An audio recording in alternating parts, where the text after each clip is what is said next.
Hachu! Yeah, I have a big problem. My big pimple in my face. Pero hindi niya eksena ngayon kasi umuulan. Tingnan natin, oh. Hi, Coffee Girl! Umuulan, Chu. Ayan, oh. Umuulan. Ha? Umuulan.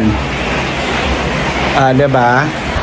Umuulan, gosh. At dahil umuulan, titignan natin kung anong ganap ng mga tiyanak dun sa taas.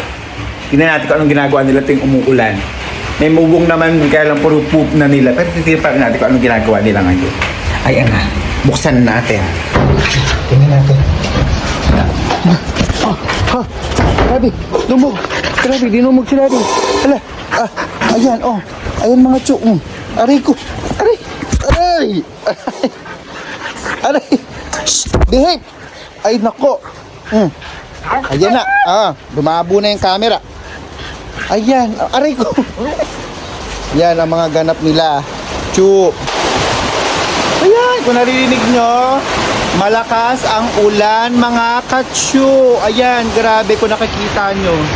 Lakas ng ulan, oh. Ayan ang ulan. At eto sila. Okay naman sila.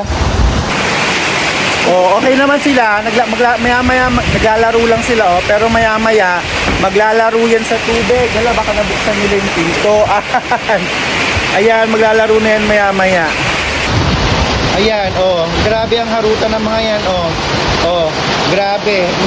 Kaya Chu, kapag kaya nanamlay, magtataka ka may something sa kanila. Kaya no, ganyan yan. Oh. Tapos mamaya, pag napuno ng tubig yan dito, maglalaro yan da, papadaus-os. Ayan, oh, may bubong naman dito, kaya lang puno na ng poops. O, diba, nabilis lang, puno na ng poops. Hindi pa natin nalilinis. Kaya dito na muna sila, may bubong pa rin naman. Pwede silang magstay pa rin dito kay Lamaangihan.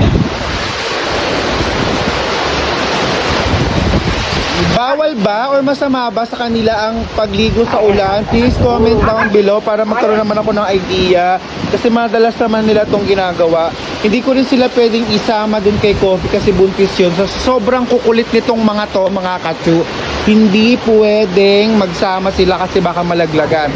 Kasi one time ito si Mama Lau na buntis yan. Sa sobrang kakulitan, nalaglag yung anak niya. Buntis na siya nun.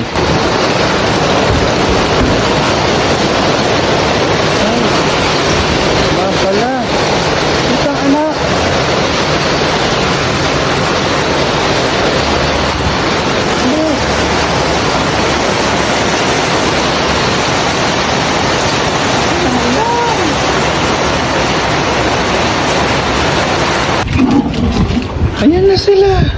Basa na sila, Chu. Malakas pa naman ang ulan.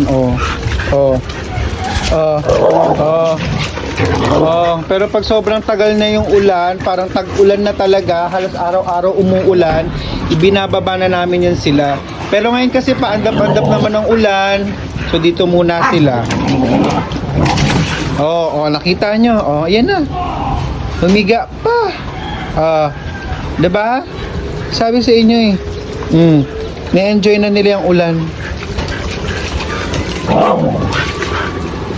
So that's it for today mga katsu, kasi nag-iigib pa kami. Wala kaming tubig panlaba. Bye! Bye nanak! Bye! Bye! Bye! Bye!